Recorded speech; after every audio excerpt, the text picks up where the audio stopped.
Okay, good afternoon, everyone. My name is Malaika, and I have the pleasure of serving as your moderator for today's session. It is truly an honor to welcome such an inspiring community of students, professionals, educators, and leaders who are passionate about advancing eye care across the world. Today's theme is empowering the next generation through technological integration and infrastructure standards. The session will explore how, how innovation, technology, and strong infrastructure can shape the future of optometry and empower the next generation of eye care professionals to make an even greater impact. Before we begin, let's bring some energy into the room. I'd love to see where everyone is come from. You can write a message in the chat by saying your name and what country you come from. Let me see if you start. Okay, welcome, George.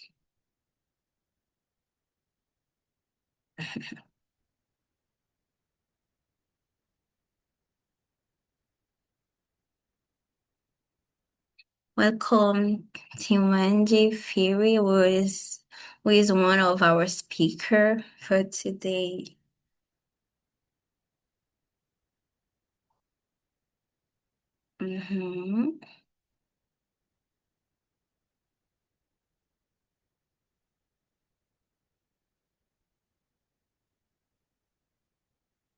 Thank you for your feedback.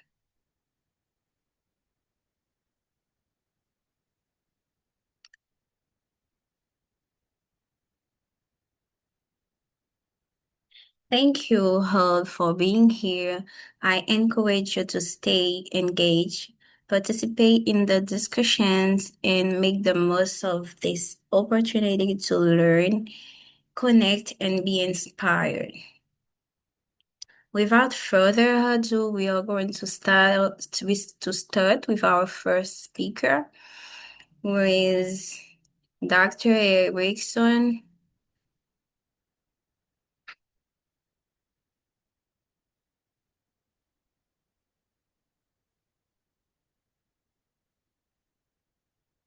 He is an Asian optometrist. He is committed to teaching and training the next generation of optometrists.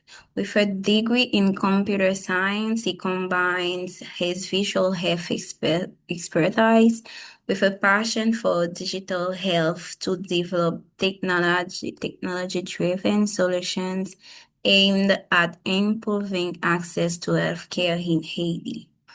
He works to promote leadership, international collaboration, and the responsible integration of technology to enhance patient care and strengthen health system. Help me to welcome Dr. Erickson.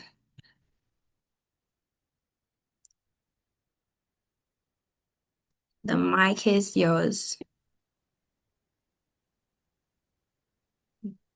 Bonsoir à tous. Bon retour parmi nous. Ça fait déjà un an depuis que nous avons été ici pour un moment pareil, mais aujourd'hui c'est différent. Je vais parler en une autre langue et puis, bon, laisse-moi commencer. Je m'appelle Erickson Jean-François, comme Malaika vient de le dire. Je suis directeur régional pour les Amériques chez OPTOGLOBE et j'ai l'honneur d'ouvrir la session d'aujourd'hui. Un mot de gratitude à Optometry Given Site et à VOSH International parce que leur soutien ont rendu ce sommet possible Et nous remercions aussi les intervenants qui vont nous rejoindre aujourd'hui, Dr. Howard Purcell, Martins Obi et Dr. Tiwonge Phiri. Nous sommes entre de bonnes mains, rassurez-vous. Bon, ça fait déjà 2 jours que vous êtes là, pour certains. Vous avez écouté, vous avez débattu, réseauté. Certains d'entre vous tournent au café et à l'enthousiasme à ce stade. C'est normal, ça veut dire que ça fonctionne. Je vais parler franchement de notre thème. Automatiser la nouvelle génération pour l'intégration technologique et les normes d'infrastructure. C'est une grande phrase, mais derrière ces mots, il y a une question très simple. Est-ce qu'on construit vraiment des systèmes de soins oculaires qui fonctionnent pour ceux qui en ont le plus besoin? Parce que la réalité, je viens d'Haïti. Quand on parle de technologie en optométrie chez nous, on ne débat pas de quel outil de réfraction par IA acheter. On se demande si la clinique a de l'électricité aujourd'hui, si une patiente peut savoir si son ordonnance est disponible quelque part, n'importe où, ou bien avant de passer une demi-journée à se déplacer pour vérifier. Si un jeune praticien a même accès à des guides cliniques à jour, et c'est ça le fossé. Il n'est pas propre à Haïti. Beaucoup d'entre vous dans cette salle, actuellement, des Caraïbes, d'Amérique centrale, d'Amérique du Sud, et même certains de nos frères en Afrique, de nos confrères en Afrique, vous savez exactement de quoi je parle. Alors, quand j'entends intégration technologique, ce que j'entends, c'est construisez des choses qui atteignent vraiment les gens. Pas des choses tape à l'œil, ni des choses chères, mais des choses qui sont utiles. Par exemple, un lien de télémédecine qui marche sur une mauvaise connexion, un système numérique qui dit à un patient, oui, votre médicament est là, venez le chercher. Ce n'est pas de l'innovation pour l'innovation, c'est de la dignité. Et je vais être honnête avec vous, c'est personnel pour moi. En dehors d'Octoglobe, je développe des outils de santé numérique. J'ai déjà passé des mois à essayer de résoudre un problème de connexion entre patients et pharmacie dans mon pays. C'est un pays où cette connexion existe à peine, c'est difficile, c'est lent, mais chaque fois que ça fonctionne, chaque fois que quelqu'un obtient ce dont il a besoin, parce que le système a fait son travail, on se souvient pourquoi on a commencé. Maintenant, l'autre moitié du thème, c'est les normes d'infrastructure. C'est moins excitant sur le papier, je sais, mais réfléchissez. Sans normes établies, chaque clinique, chaque école, chaque programme réinvente la roue tout seul. Les normes, c'est comme ça qu'on arrête de faire ça. Les normes, c'est comme ça qu'un diplômé d'un pays, un diplômé d'Haïti, un diplômé au Congo, un diplômé au Canada, peut entrer dans une clinique d'un autre pays quelconque et connaître la base. Donc, ça compte beaucoup. Je vais m'adresser directement aux étudiants ici. Vous n'êtes pas entré dans cette profession parce que c'était facile ou parce que c'est glamour. La plupart d'entre vous ont choisi l'optométrie parce que, à un moment donné, vous avez compris que la vision, c'est tout et que trop de gens sont laissés pour compte. Gardez ça. Ne laissez pas la bureaucratie, la fatigue ou le sous-financement vous faire oublier pourquoi vous êtes là. Les obstacles sont réels, mais la détermination doit toujours l'être. Alors aujourd'hui, pendant les sessions, je vous demande une seule chose. N'écoutez pas passivement. Si quelque chose n'a pas de sens, dites-le. Si vous n'êtes pas d'accord avec un intervenant, avec respect bien sûr, levez la main.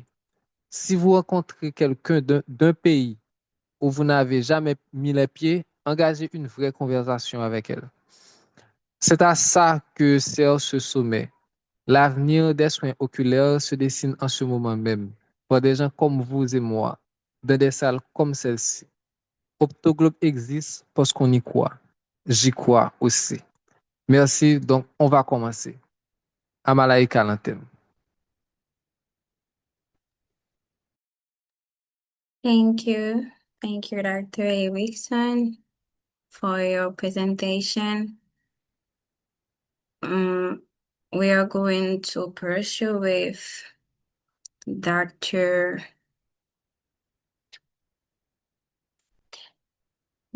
Dr. Dr. Howard Purcell, who is the president and CEO of the New England College of Optometry, has a featured speaker drawing on decades of experience across clinical practice, academia, industry, and executive leadership. Dr. Purcell will share insights on leadership, professional growth, and the evolving landscape of eye care. Help me to give a virtual warm welcome to Dr. Howard. Thank you very much, Malaika, and thank you to all of you. I'm honored to be here with you today. I bring you greetings from Boston, Massachusetts, in the US, and your student colleagues here. We have over 600 optometry students at our institution, and they all bring you their greetings and wishes and continued partnership.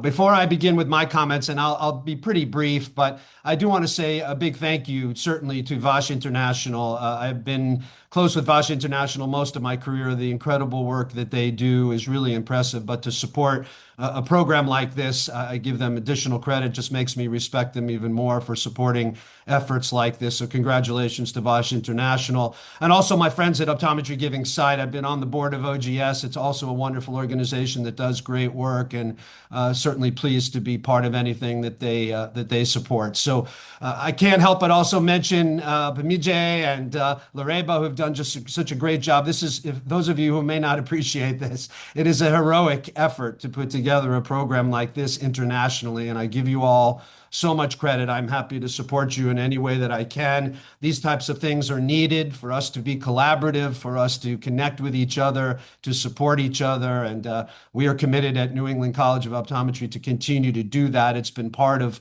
what our institution has done for many, many years.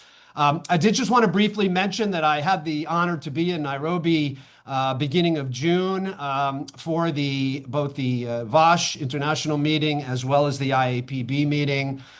It was, I'll just say, incredibly inspiring to me to meet so many of the students, to hear from you, to understand some of the really key issues that you face.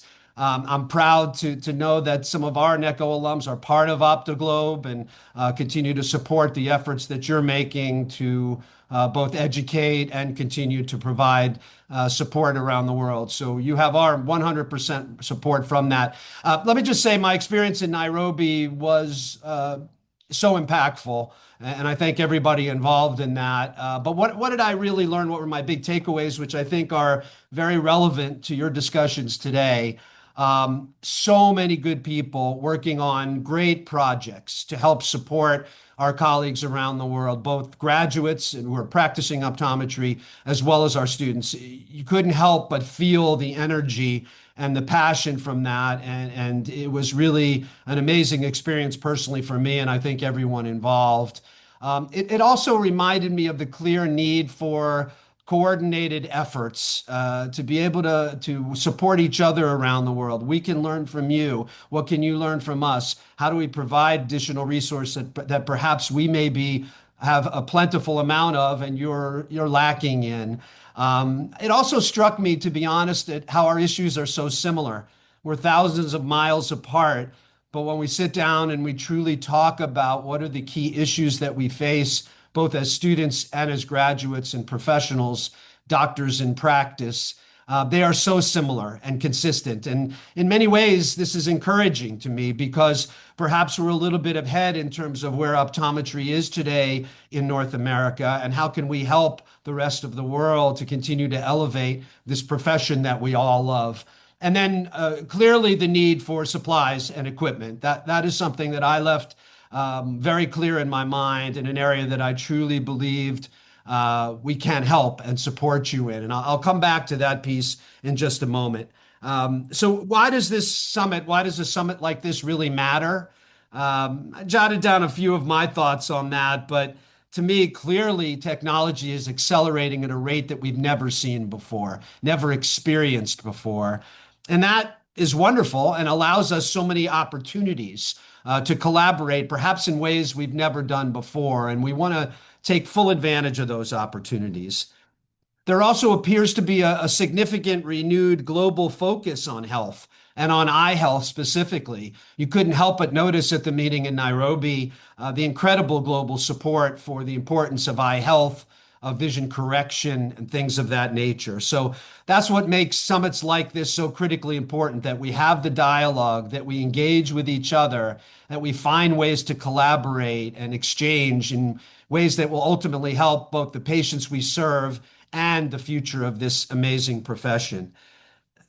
We want to make sure, and I jotted this down because I wanted to comment on it here. A child in any community that can't read the blackboard because of untreated refractive error, that's just not an eye problem. It's a lost opportunity for us. And together we can make a true difference in that. So I'm going to suggest to you 5 keys, key issues, candidly, that we need to raise, that we need to continue to talk about in this profession and globally. And I hope that through these sessions that you're having, that these issues will be addressed. Number 1 is meaningful technological integration. We have to find ways to use technology in a meaningful way. And that isn't just coming up with technology for the sake of technology, but it's truly finding things that are going to be important and utilizing those tools to allow us to be more efficient, to allow us to share across borders. It's going to engage in teaching. It's going to engage in our practice and certainly the international cooperation opportunity. And also, we want to assure that technology doesn't continue to widen the gap. It has that opportunity as technology evolves, and perhaps regions that are richer than others or have more resources than others. We want to assure that those technologies are used not only in an ethical manner, but in a way that doesn't widen the gap, but in fact closes the gap. And we believe that is truly possible.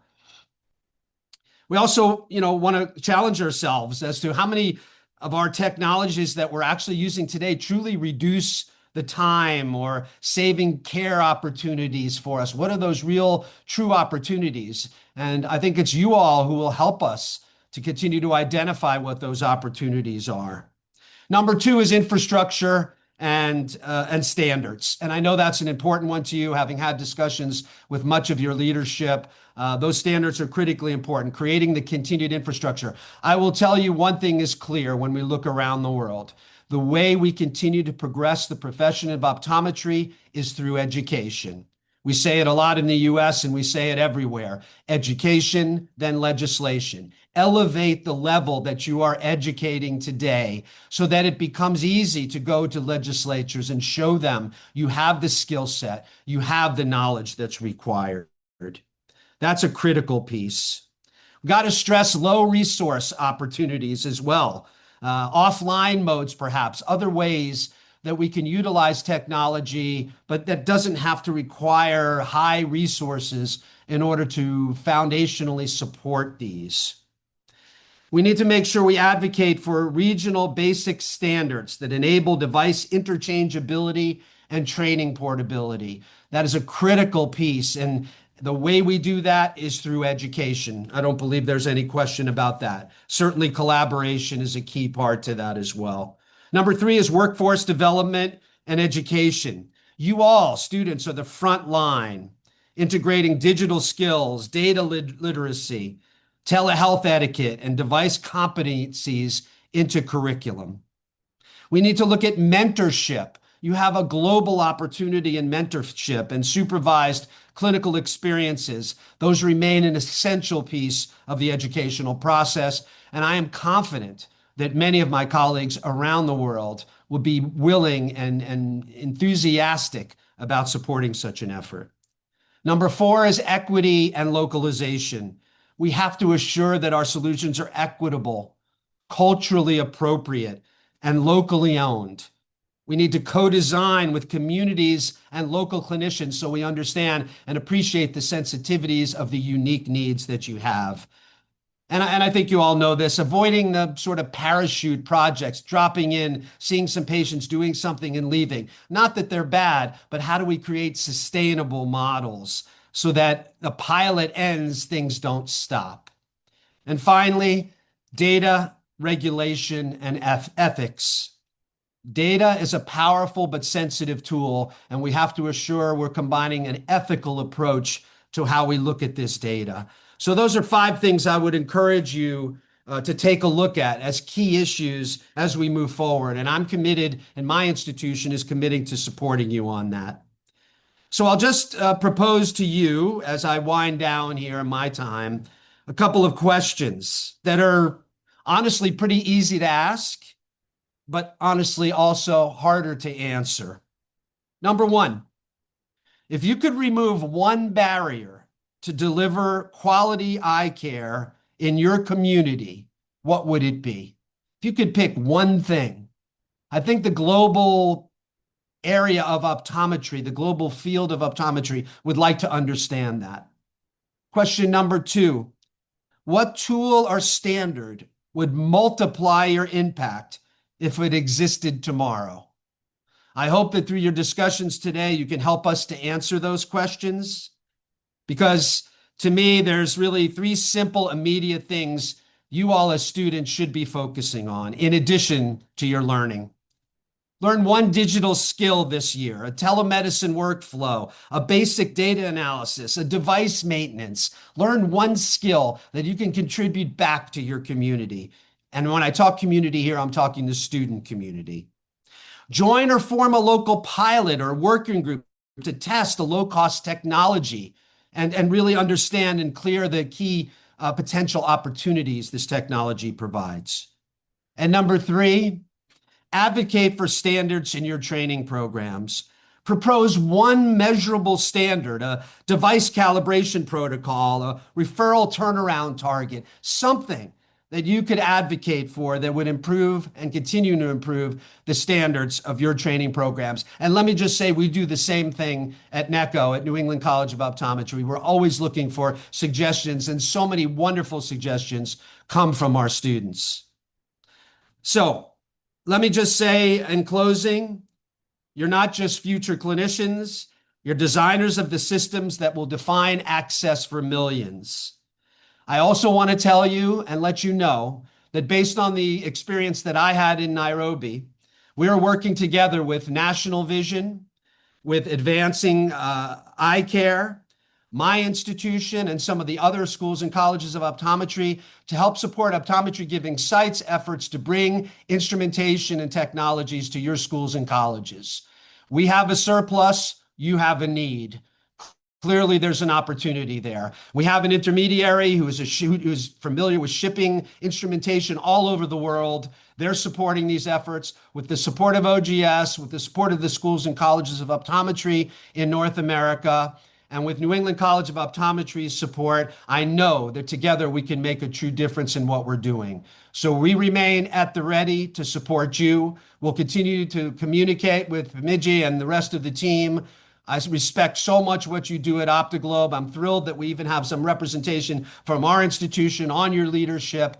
And please call on us. We will continue to have the dialogue and enjoy the rest of your program. I'm honored to have an opportunity to speak to you, and I thank you for that opportunity.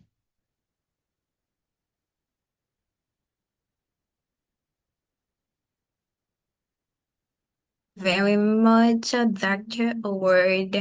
Thank you for your advice and your collaboration with us. We are very thankful. And I think everyone has taken notes of your advice and thoughtful questions. We will have the opportunity to discuss when the time comes. We'll have the 5 minutes or 10 to discuss and answer those questions. Thank you very much, Dr. Award. We are going to continue with Dr. Martin Obi, who is a 4th-year student of optometry technology enthusiast. and founder of PathNema, a platform born from a real clinical learning challenge and transformed into an innovative solution for better decision making in high care. Martin's journey from aspiring biochemist to optometry student and health tech innovator demonstrates the power of adaptability, vision, and interdisciplinary thinking.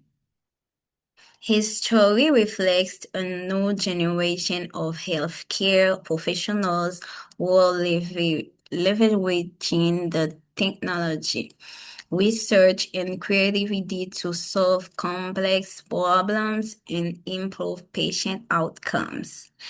Help me to welcome Dr. Martin's hobby. The mic is yours, Dr. Martin.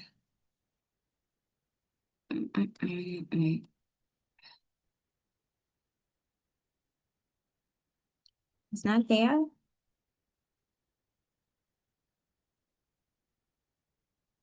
Mm.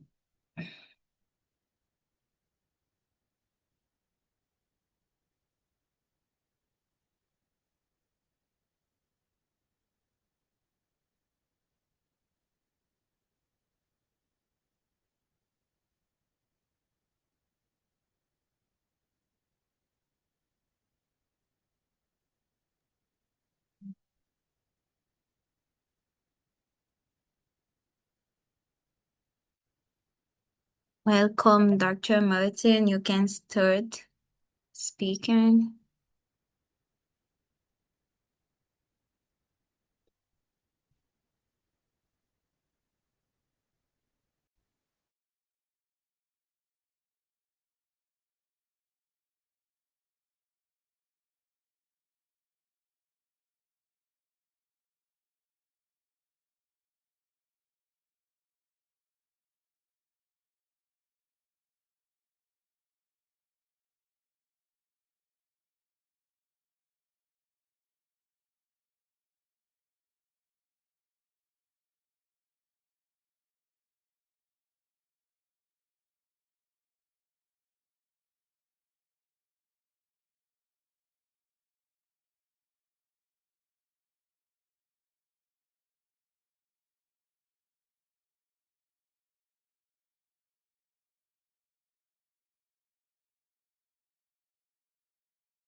Dr. Martin, you're muted.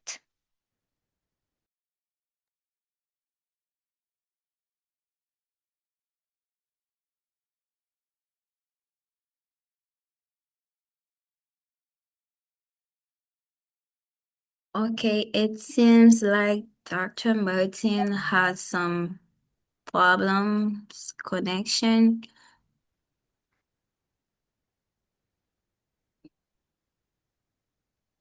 We are going to continue with Dr. Tiwonge Phiri.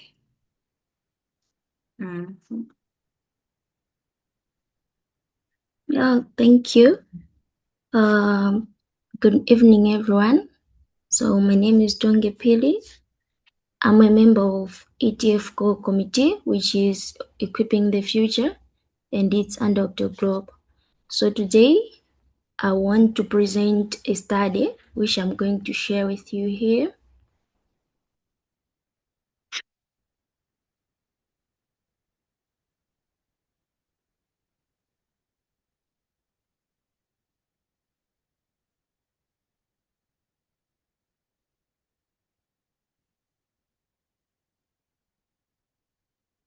Okay.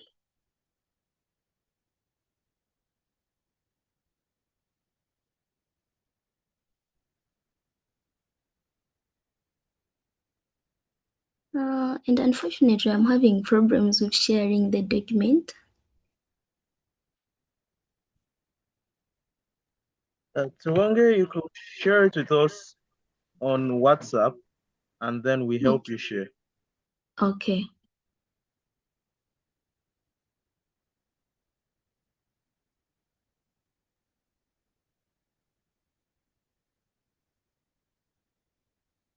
Should I post it on the OPTOGLOBE main group or to your DM, then you can share it with us? In my DM is fine. Okay.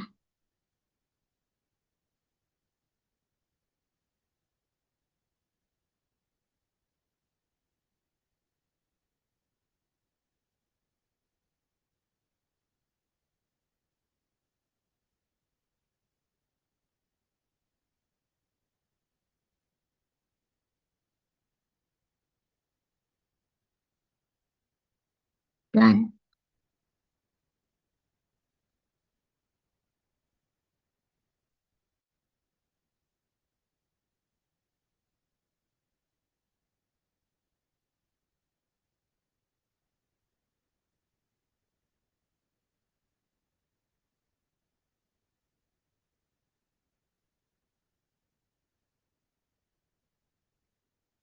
Okay, so as we are waiting for the document to be uploaded, I think I can just start for the sake of time. The document contains a study. This study has a title which is titled Equipping the Future.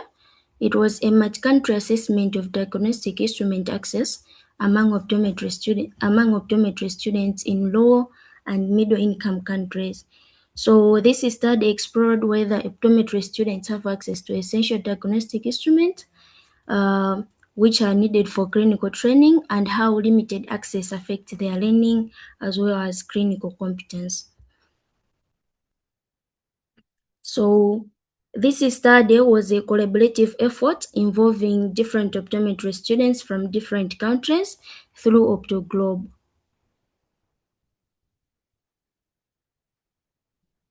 Okay, so we can go to the first slide.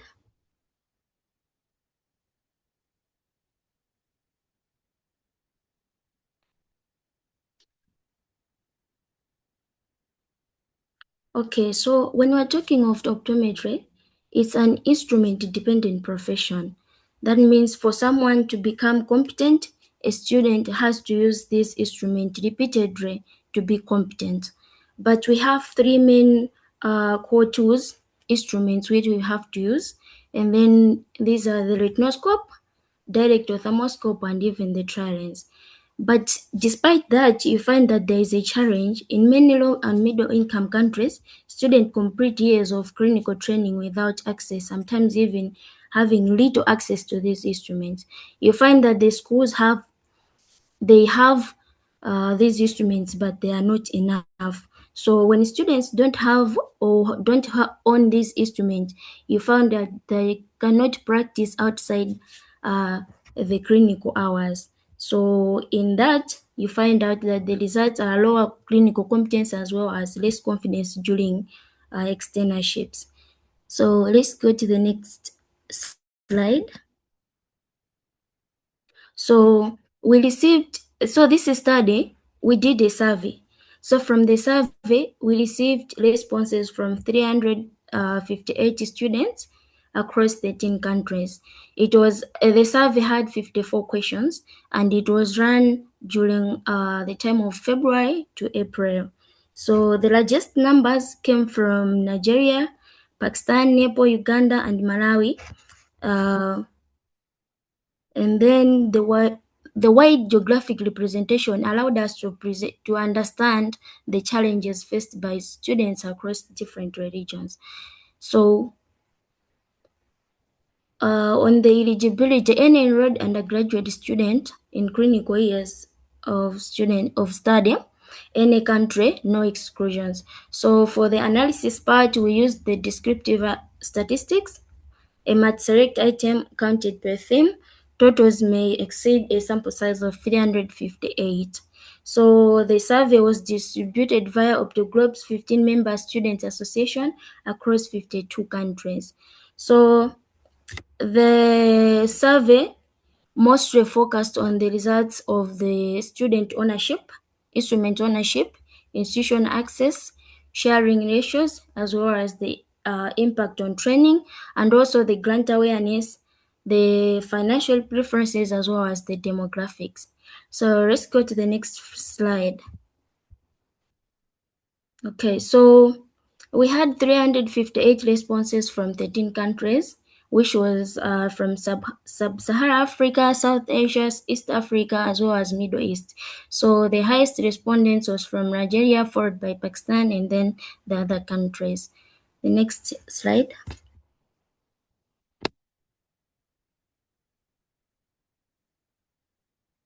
Okay, so one of the results we got from this survey was about the access and ownership. So the findings showed that there is a significant gap in access to instruments, showing that 69% of students did not personally own any diagnostic instrument, while 59% reported that their schools did not provide adequate access, and some reported that they do own the instrument, but mostly purchased themselves using their personal or family funds, while school contributed very little. So almost half of all students on externship were required to purchase their own instrument. So this is just a summary of what I'm saying here, that students do not own, a number of students not owning the equipments personally, and even those who are accessing through the schools. So let's go to the next slide. So the sharing problem, even when the instruments are available, many students have to share them. So you find out that more than half of the students shared one instrument with 6 or more peers. In some cases, even more than 20, sometimes even 50 students sharing a single instrument. So this greatly limits hands-on experience and even learning opportunities.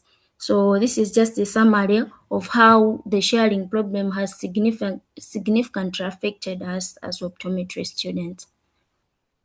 Next slide. Okay, so sharing of equipment has an impact on clinical training, and some of these impacts that were reported, some students reported that they cannot practice clinical skills independently. There is delays in learning refraction or fundus examination. There is reduced confidence in clinical rotations, and then some of them, they even reported they have to rely on other peers and instructors while they don't do it themselves personally. So this shows that we indeed have a problem. So overall, 53% rated the impact on their clinical competence as severe. So let's move to the next slide. So most of the times when we have these problems at school, these consequences, they don't show much, but when we go out there for externship and internships, we find out that these things, they become more evident. So students report struggling to perform clinical tasks when they lacked sufficient practice with instruments. So 69% said the instruments available during externship were not enough, and many were required to buy or use their own. So this is just a summary showing the consequences this has. And below there is the voice for students saying how much these problems affected them. So just because of time, I will share this with you so you can also read, but the responses are very sad.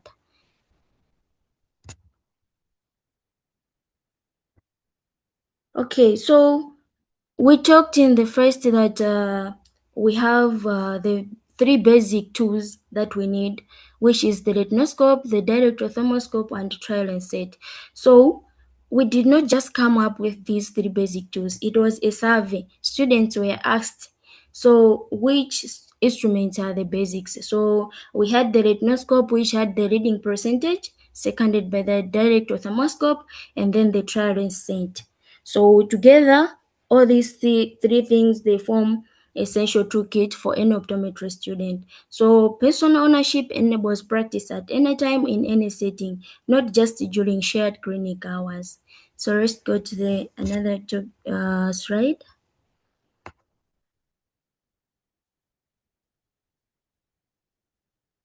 Okay, so the next slide is about the results of grants and financial support. So students strongly supported financial assistance. A 70% preferred receiving a personal instrument set. 96% believed a grant scheme would be beneficial, and most students said they would apply for such grant. So the most preferred form of assistance was full grants rather than loans, because at the left bar there, you can see that we had to put some preferred type of financial assistance. So there was full grants, partial grants, and the equipment leasing options. But most students, they opt the estimated cost per needed students. We find that more than $2,000 equipment, it was 43%. 2,000, it was 23%. 500 to 1,000, it was 23%, and less than $500, it was 32%, which shows that most of the students, they cannot afford these figures. Thank you. The next slide. Okay, so in conclusion, we need to accept that we have a crisis on this, because as we showed that 69% of students have no personal instruments. 59% say their school fails to provide adequate shared access, and there is not an isolated problem. It is a global challenge, because remember, this survey was done among 13 countries, and we're talking of Asia, Africa, and all those optometry schools that participated. So it's a global thing. And also, we have sharing at scale destroys clinical learning. Where instruments exist, over half of the students share with 6 or more peers. 40 instruments reduce already scarce practice time further. So the consequences appears during internship or externship. You find that you go to the externship or internship, someone is not confident enough and is not able to practice enough. So 96% also support a grant scheme. The demand is unambiguous. We need to do something. Students need full grants to become better optometrists, not loans.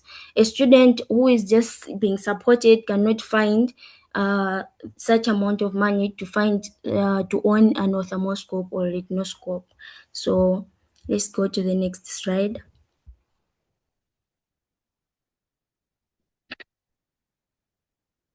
Okay, so now we are on the limitations of this study. So some of the limitations, the study was based on convenience sampling rather than random sampling. The data was self-reported. The country representation was uneven. You find that some countries had higher respondents than other countries. The survey was conducted only in English. We had a challenge where some of the countries, they don't understand English, and then also the cross sections. We used a cross section study design to capture information. So it was just during a certain period, so we cannot really capture the trend or causality of this study. So these are some of the limitations that we had in our study. Next slide.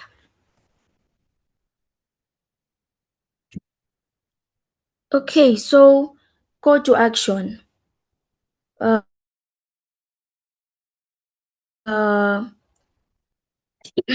We are calling for partner with us to establish the first dedicated grant scheme for retinoscope, ophthalmoscope, and trial insight for optometry students. Every student who graduates equipped is a community that gets access to quality eye care. So scale the evidence base. So we want to engage, we have to engage more on future researchers and include more languages so that we can have even data. And then also we need to engage with institutional leaders. So we'll engage institutional leaders to help end this problem. So Go to the next slide. So these were just some of the student voices that voiced out to support the problem we are having. Imagine someone saying some procedures were limited to theory classes due to lack of instruments for practical use. We could describe but not perform. So what kind of optometrist are we becoming if we are not practicing? So it's our plea that we need to find the funding. So some of these voices, they can be read, but they are all trying to speak the same language. We are not on a better position as a student optometrist. We are not confident enough to practice because of the lack of instruments. Next slide. So all these still the same voices speaking the same language. Okay, so I would like to acknowledge the optometry giving the site. VOSH International, OPTOGLOBE, ETF Core Committee, or OPTOGLOBE members and organizations. So thank you for this opportunity. Let me see the last slide. Yeah, so we had 358 respondents from 12 countries, and this was done 2026. Thank you for your time and your attention. Thank you very much, Dr. Tiwonge Phiri, for sharing with us how is it for some students with the lack of instruments for their clinical training. We are going to continue with Dr. Martin if everything is okay for him. Okay, so the mic is yours, Dr. Martin.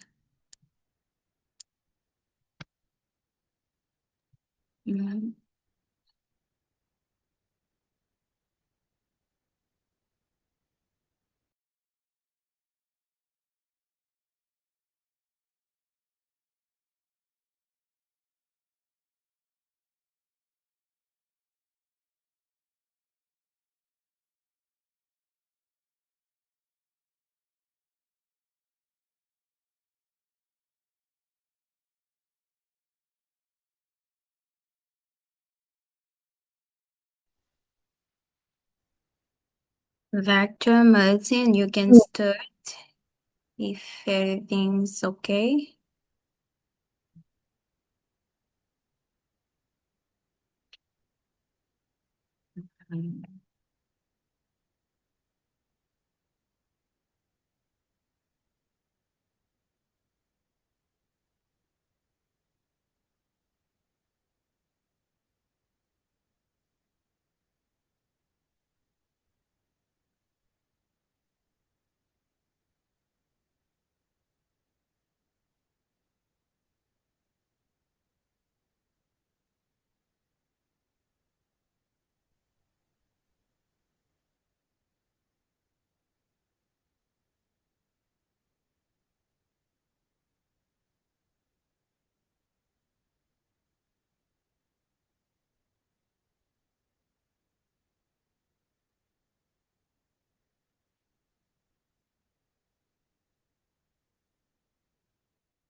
Dr. Martin, I don't know if you are trying to speak, but we don't hear you.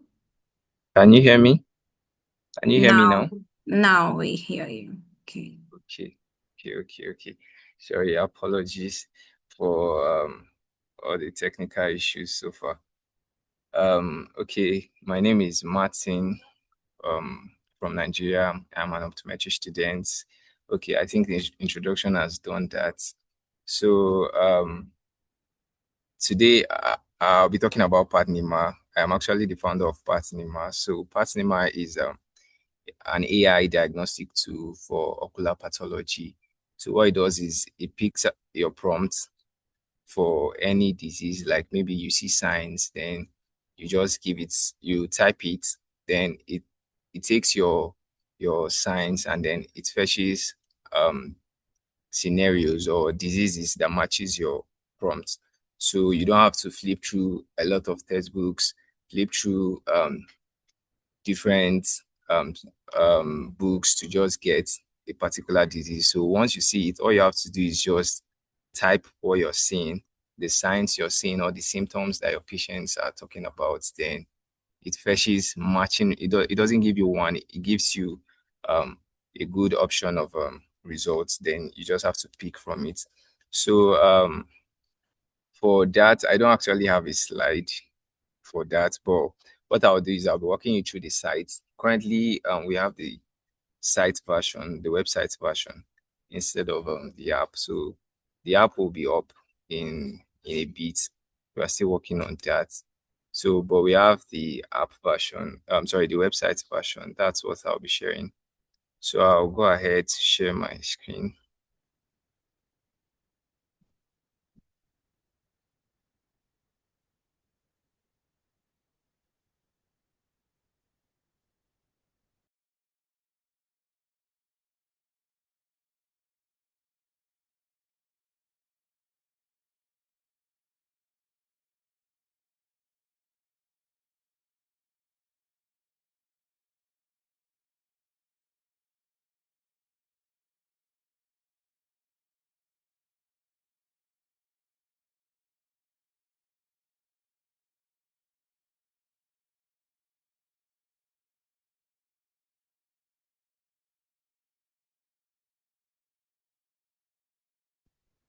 Dr. Martin, we cannot hear you. You're muted.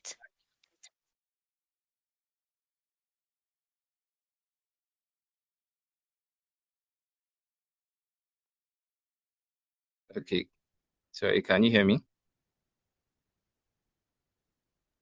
Yes. Now. Okay. I hope you can see my screen, right? Yeah. Yes, it's okay. Okay. So this is the website. So this is PathNema actually. So like I said, it's an AI diagnostic tool. So this is a search area where you input your signs and then you submit, then it fetches the results. So this is the landing page, and then these are the information that you need to get along with what the app actually does. So it's not just your results are not just from AI. It's integrated with Corana. That's ophthalmology kind of textbook that is often used for pathological what is it called, pathological studies for ocular diseases and so it's actually Corona is integrated. Like here you can see around this place, it's 9+ diseases from Corona 7th edition. That's the database it's using. Then what the AI does is it's the one that picks your search and fetches related diseases from the textbook. Then it gives it out. So for new users, if you've not logged in, you have just 2 searches. I used one already, so you can see I have 2 free searches. So once you exhaust it, you have to just log in. I'm sorry, sign up if you are new, or log in if you've been there before. And then it's there's a Google login also to just ease it. So that's how it actually works. So right now I'll be showing you how you can use it. Let's say, for example, you notice, let me use the common example. You notice blepharitis, and then you're not conversant with blepharitis as an ocular disease, and then you notice the signs, let's say from a videos anywhere or from somebody randomly as an optometry student, and then you are curious, you want to know about it. So usually you have to go and search your textbook, flip through, or go to Google, search, and then you're not even sure of which one it is. But here you have different diseases being given to you with images to clarify whatever you're choosing to be it. So this is how it works. Let's say I noticed blepharitis. So the common signs with blepharitis is you see flaking. Let's say, so I'm going to write flaking. Then you notice tearing. Then let's say crusting, right? Crusting and redness of the eyes. So let's say this is what I noticed, and then I submit. So currently the AI is working to fetch data from the integrated textbook, the ones that matches what you actually imputed.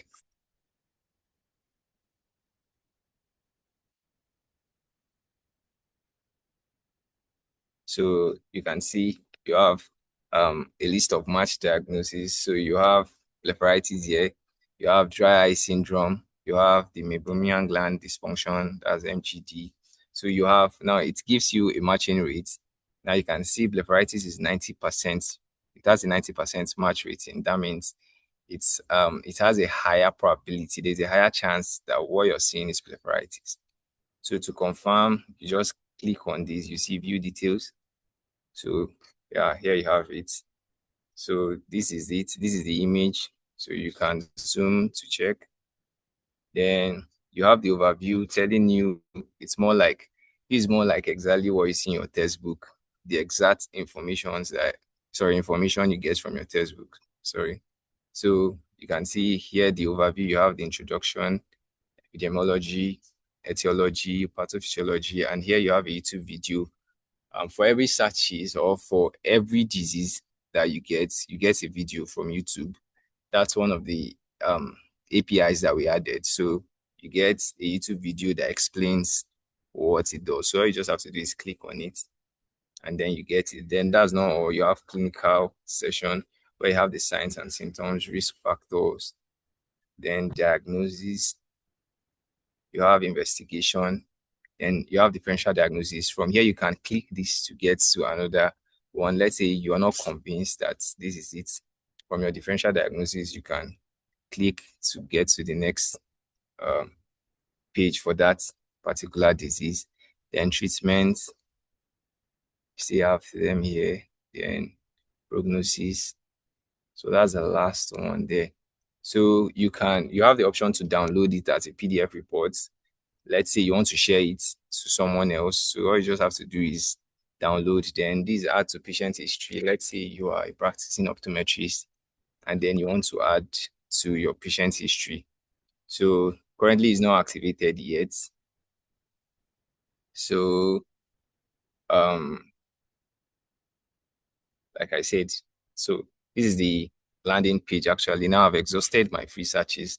So if I'm searching anything now, I just have to go back and I have to sign in. So you can see I'm not allowed to search more just because you have two options if you've not signed up. So I just have to sign up, and you have a Google sign up that will ease it.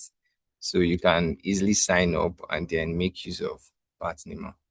So this is simply an illustration of what AI can actually do in our field currently, how it feels to integrate AI into optometry. There are other fields to actually, other parts of technology to actually look into also, but I feel like AI has a big perspective that is yet to be tapped, and if we kind of add kind of put it into optometry, there is a higher chance of like actually doing something great in the future. So yeah, currently this is where we are with PathNema. So I think this should be more than enough, or quite enough, to guide people on how to use PathNema. So I'm sharing the link to the comment section for anybody that wants to try it out, that wants to get it. before the app comes up. So yeah, that's basically what PathNema does. So yeah, thank you for the opportunity. I'm grateful. It's an honor to be given this privilege to share this. Thank you. Thank you so much.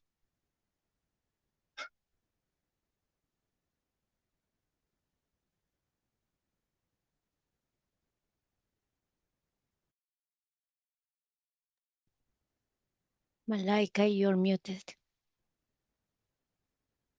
Oh my God, I'm sorry. I was saying thank you to Dr. Martin for his presentation. As I said earlier, he is the founder of the PathNema app application. So he just showed us like a demonstration of his app, and it was really interesting.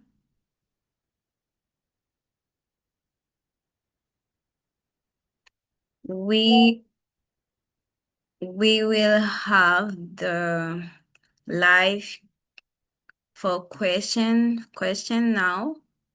If you have question for Dr. Martin or other speakers, you can write down your question in the chat so we can discuss about it.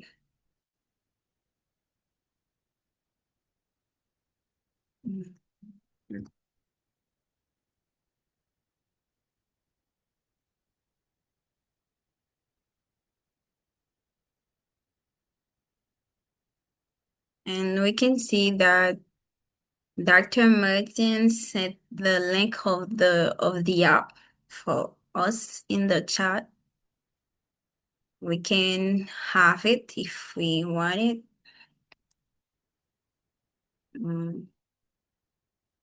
We are open for question. You can start asking.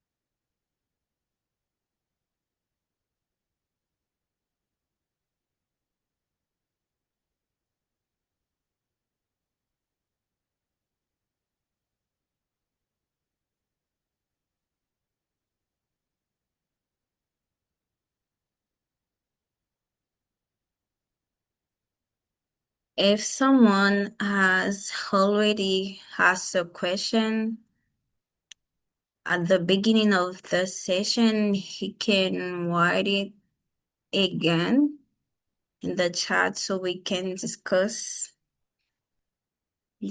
about it together.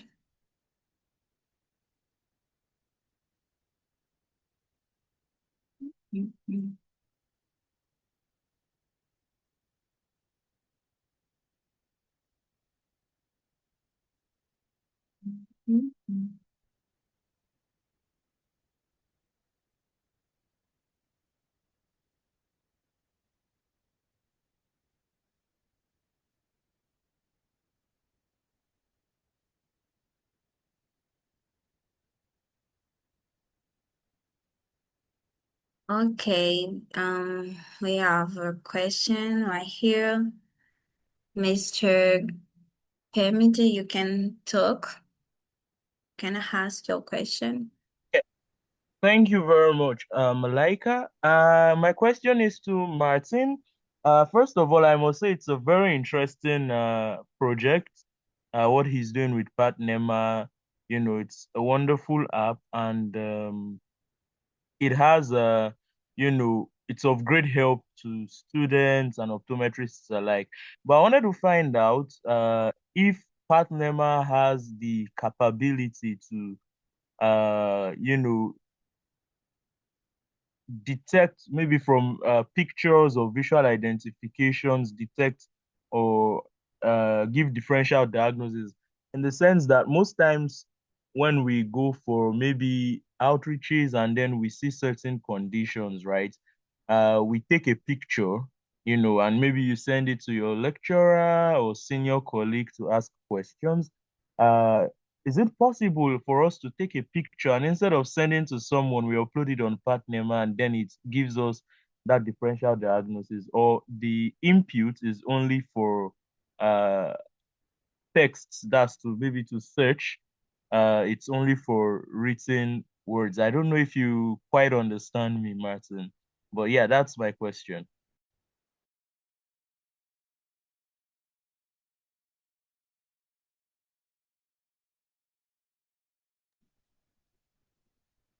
Okay, yeah, I got it.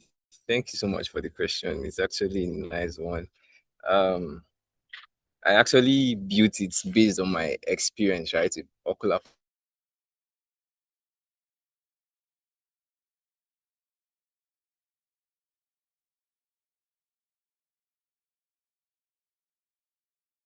pathology. I noticed that shortcoming that you can actually upload a picture, and that's very necessary. So yeah, I've had that in mind, and I'll try to work on that. But currently, it's not available. You cannot.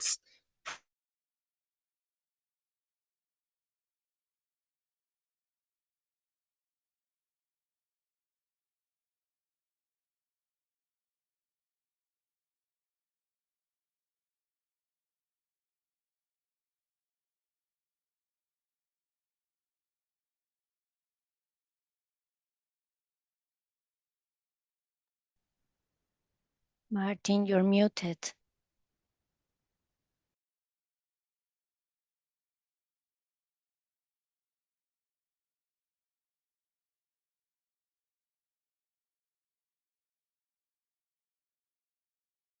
Dr. Martin, your mic is muted and you have a second question. I don't know if you saw the question.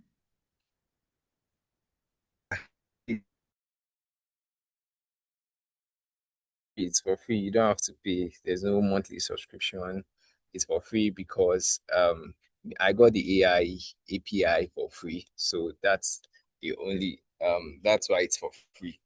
Though okay, while I was trying to build, I wanted to get AI APIs. So they're expensive, but I knew it was going to be accessible to students. So I had to make it free. So I had to look for AI options that are free. So yeah, I got them, and then that's what I'm currently using. So our PathNema is for free, so you don't have to make any subscription.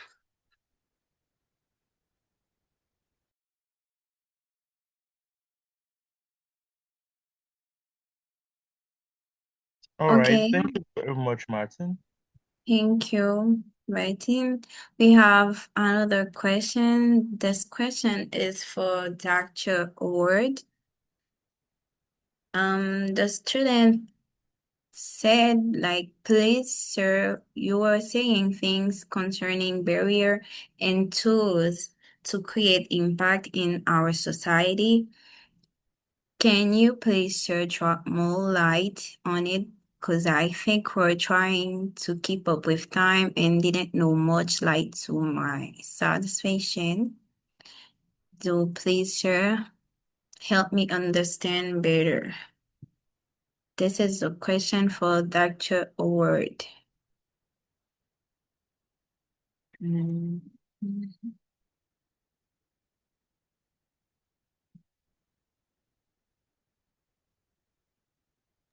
I think Dr. Howard is no longer in the meeting.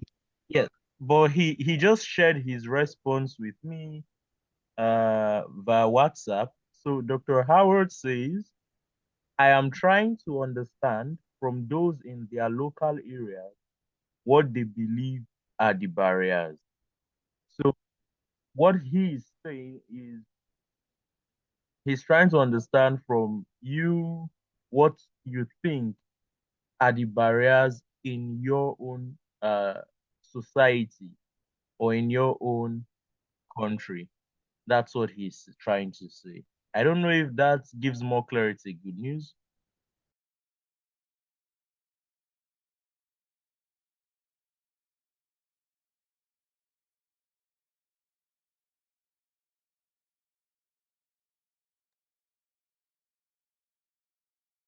Okay. Okay. So we continue. If there is more question, you can ask a last question before going. If there is no other question, we are going to continue with the program. Now we are going to the breakout rooms where we will discuss about different type of subject. I don't know if you will be able to choose your room.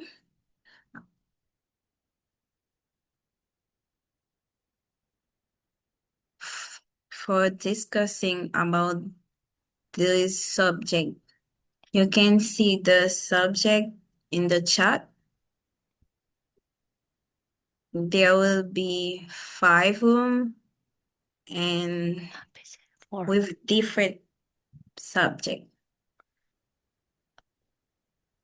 I think people can choose their rooms, Malaika. Okay. As Mrs. Maria said, you can choose your room for the discussion. And there will be 25 minutes. Yes.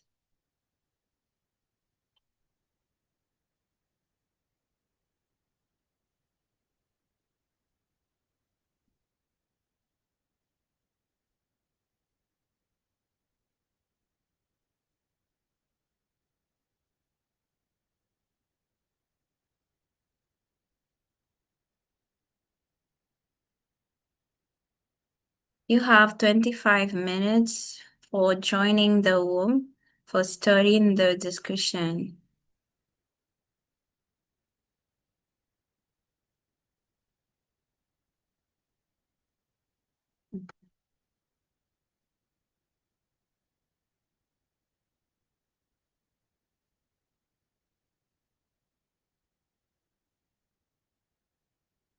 Mm.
Can you join the choose your rooms, please? Otherwise, there will be little time to discuss, and there's still lots of people on the meeting, the main meeting room.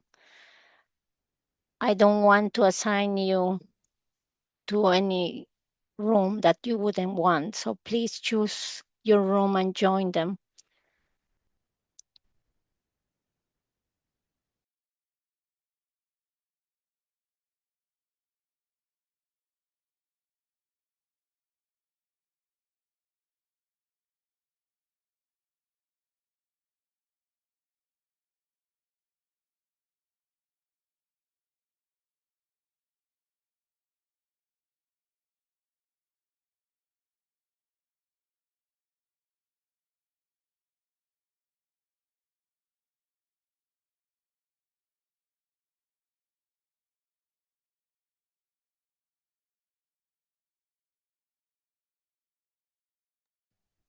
And I understand there will be one moderator per room, so please, the moderators, also join your rooms.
Yeah. Welcome back, everyone. I hope you enjoyed the breakout rooms where you had to discuss about different subjects. Personally, I enjoyed it. So we are going to continue. Will help me to give a warm welcome to the founder of OPTOGLOBE,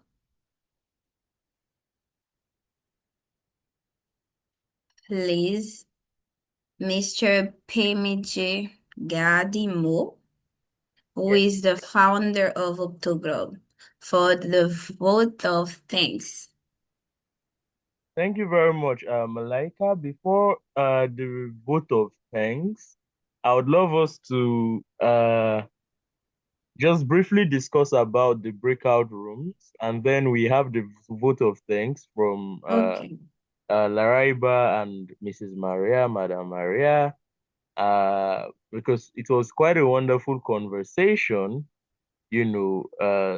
for in my own breakout room. I don't know if uh, that was same in every other person's breakout room, but I think it's good we share feedback.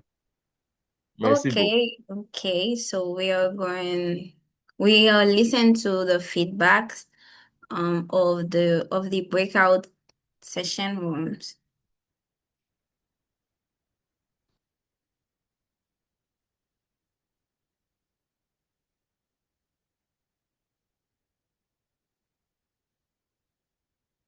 Pemije Gadimoh.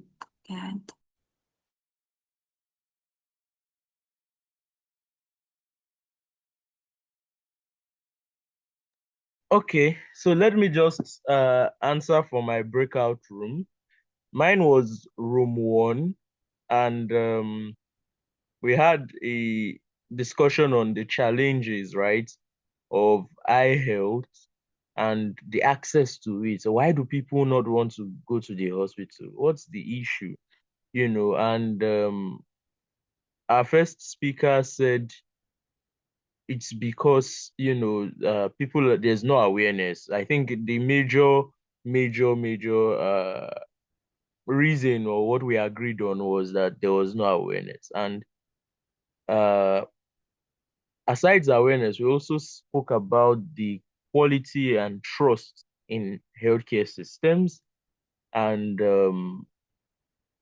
of course, we need to do more advocacy. People do not know what is wrong with them, and there's another speaker said the priorities are not right, right? So you see, most people will tell you, even if I'm having eye issues, I'm okay. It's just the eye. It's nothing really serious. And then we also spoke about the rural areas, the lack of eye care centers near them. It's quite discouraging if you have to travel 10 hours before you get to the next or the nearest eye hospital. And then when you get there, you are maybe rescheduled or referred because there are a lot of people, and then you have to travel, back. And of course, some persons in the rural areas don't think it's a big deal to check their eyes because, hey, it doesn't affect productivity. And if you even do that, they would question you. So we proffered for that there should be much more advocacy, much more awareness, right, in rural areas. Governments should also prioritize optometrists or healthcare professionals in rural areas by paying them allowances, living allowances, hazard allowances, and not just post people. Like, for example, in my country, we face serious security challenges in most rural areas or rural parts of the countries. And then you post someone there, he or she is risking their lives, and they are not getting some form of financial support for that. So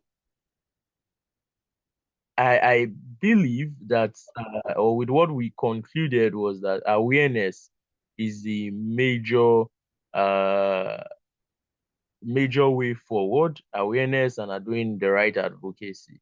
So let me try to speak some French so that some people who speak French here would try to understand what I'm saying.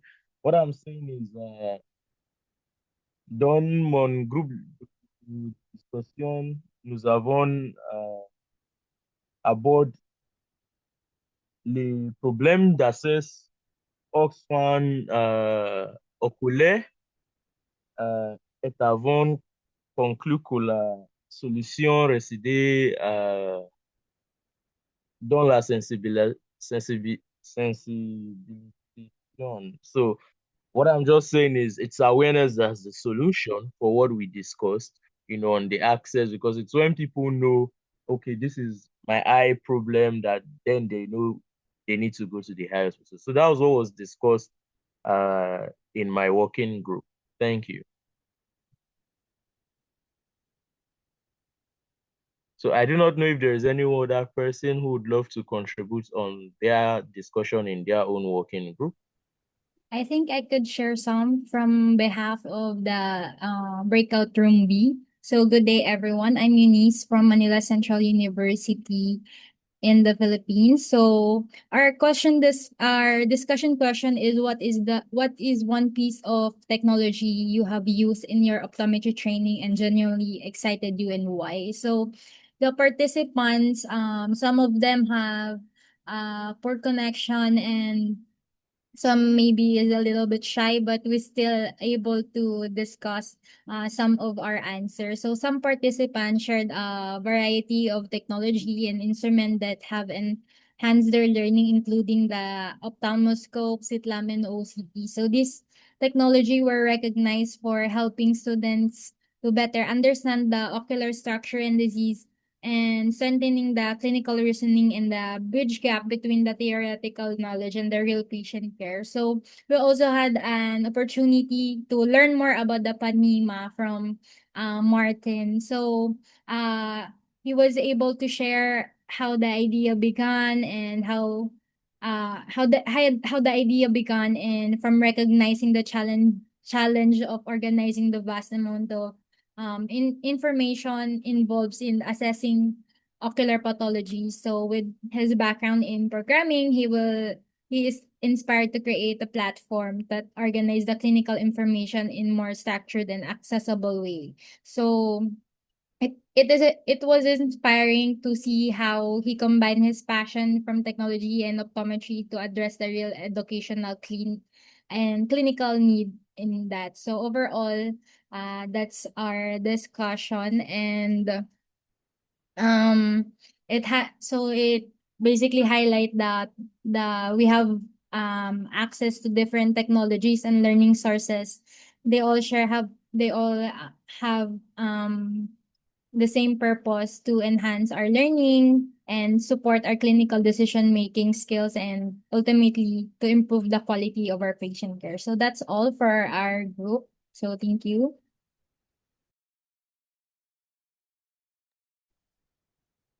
Thank you for telling us how was it in your room.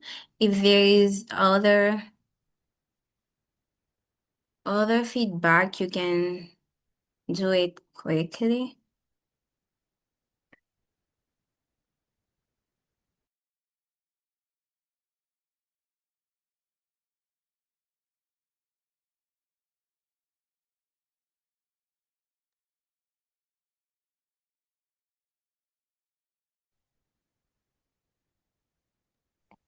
Tiwonge wants to talk. Okay. Yeah. Okay. So for me, I just wanted to give the feedback from Lumfo.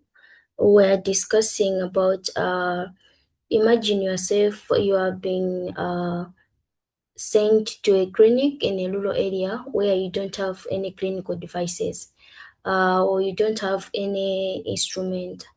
What skills as an optometrist are you supposed to rely? So we talked about observation and also detailed case history, and also we can also use the prelims. So someone can come in the clinic through the observation. You can try to figure out that this person is maybe suffering from this and this. So that's what we had. It was wonderful. So just wanted to share it with you. Thank you.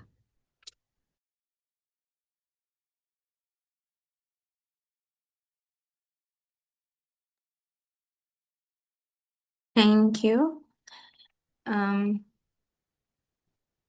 Is there someone else who wants to share with us? How was it?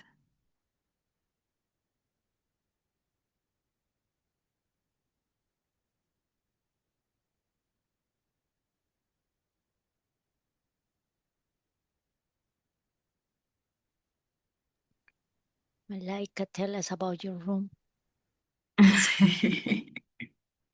Okay. For my room, we discuss about potential collaboration that some of the students had with other students from other country. They discuss about how was it, these collaboration, and for what's stopping them for some who had not collaborated with a student yet. It was the language. The I mean the problem is they don't speak the same language. That's why they can't collaborate with every student. But we said English is very important for learning, and I encourage them to learn English because English is, I don't know if we can say a global language, but it's really important for them to learn English and to not stop themselves to continue learning, whether it's French or other languages, for opening that can opening doors for them, new opportunities.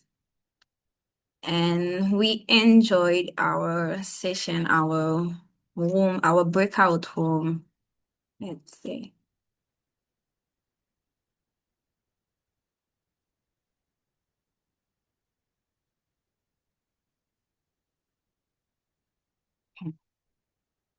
Okay, if there is no one else who wants to share how was it in their room, we are going to continue with Mr. Wait a minute. With the founder of OPTOGLOBE, who is Pemije Gadimoh, for the vote of thanks. Yeah, thank you very much, Malaika. I believe we all had a very interactive session today, and currently the attendance form is now in the chat for the certificate. And you just tap on it, fill out the form. Only people who fill out this form will get the certificate. And of course, we hope to see you tomorrow for tomorrow's session. Tomorrow's session is the grand finale where we'll also have the OSA of the Year awards. And it would be big. And I believe a lot of us will be attending. So now I would love to call on the summit organizing chairperson. I don't know if she's still on the call.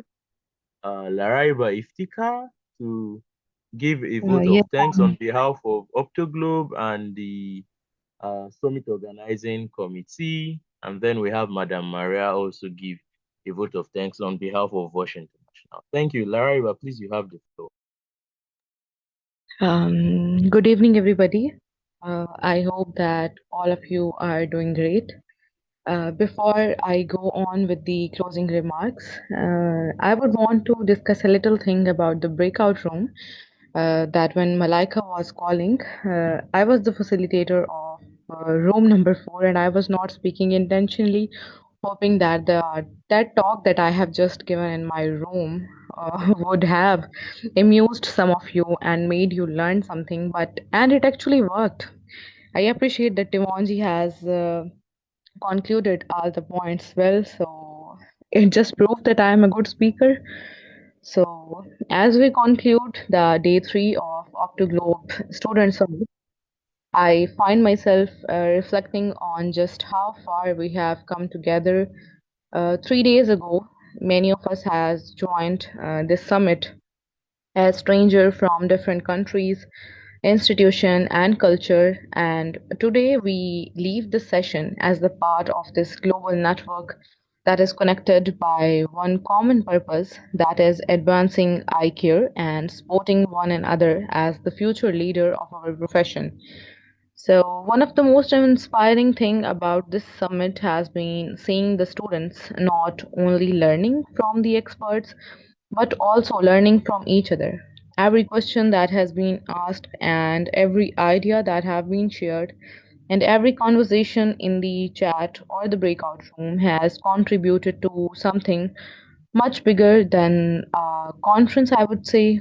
It has contributed to a global community.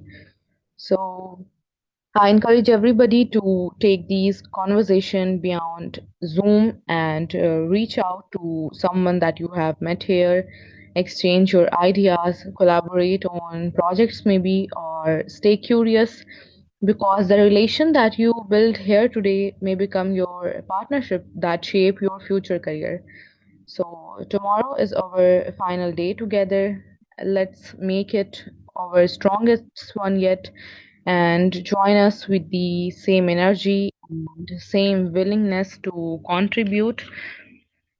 On the behalf of our organizing committee, I would like to thank the guest speakers, Dr. Howard, Dr. Martin Obi, Tiwonge Phiri, and I would like to thank you all for trusting us with your time and for making this experience truly worthwhile.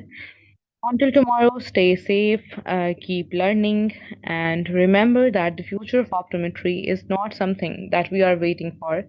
It is something that we are building together. Thank you and have a wonderful evening.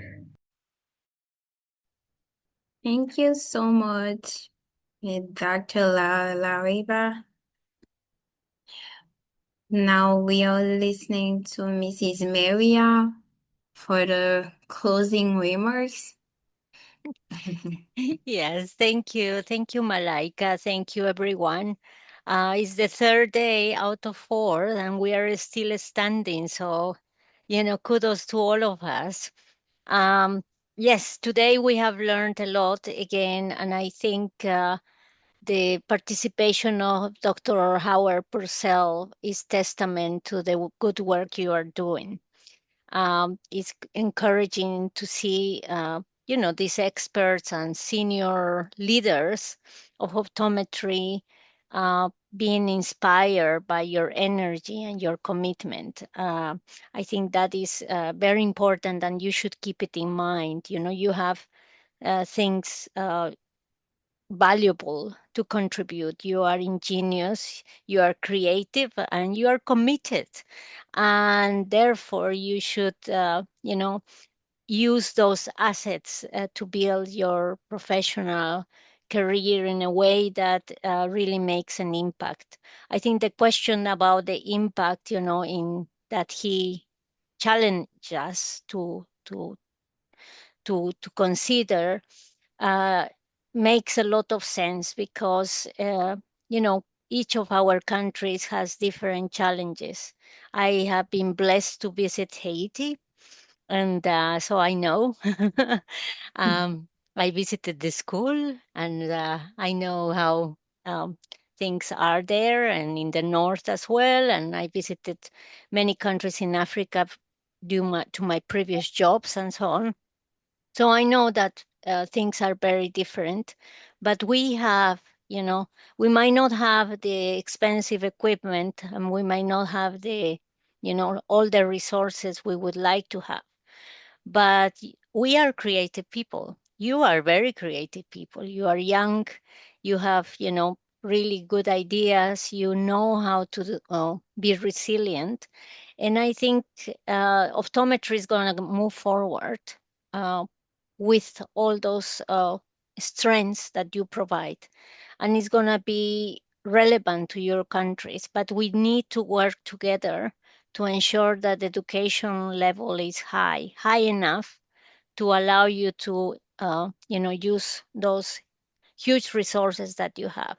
So thank you once again to the students who participated, the ones who talked, the ones who listened, the ones who are thinking, the speakers, obviously, who gave us their time and their, you know, share their knowledge and expertise, and to the organizing committee of OPTOGLOBE, of course, you know, this wonderful team that make every day happen, and that I'm very blessed to be part of. I'm the, the senior member of the team, but I'm still a student. I am always studying things. So thank you very much, and I hope that you all join us tomorrow as well, and then we can continue with the final day in the same spirit of collaboration and learning. Thank you.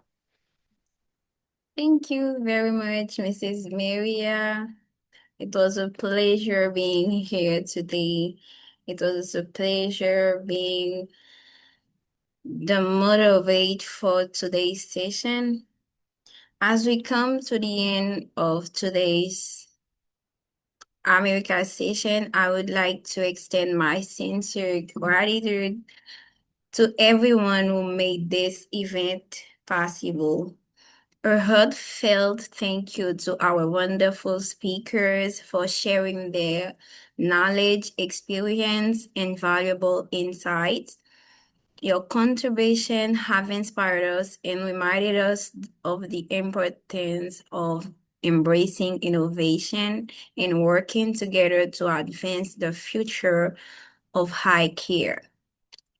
To all our participants, thank you for active engagement, thoughtful questions, and enthusiastic participation. Your presence and energy made this session truly meaningful. Today's discussion on empowering the next generation through technological integration and infrastructure standards have shown us that the future of optometry depends not only on technological progress, but also on collaboration, leadership, and our shared commitment to improving access to quality eye care. I hope you leave this session with new ideas, stronger connection, and renewed motivation to continue making a positive impact in your communities and beyond. Thank you once again for being part of the Summit 2026. Thank you.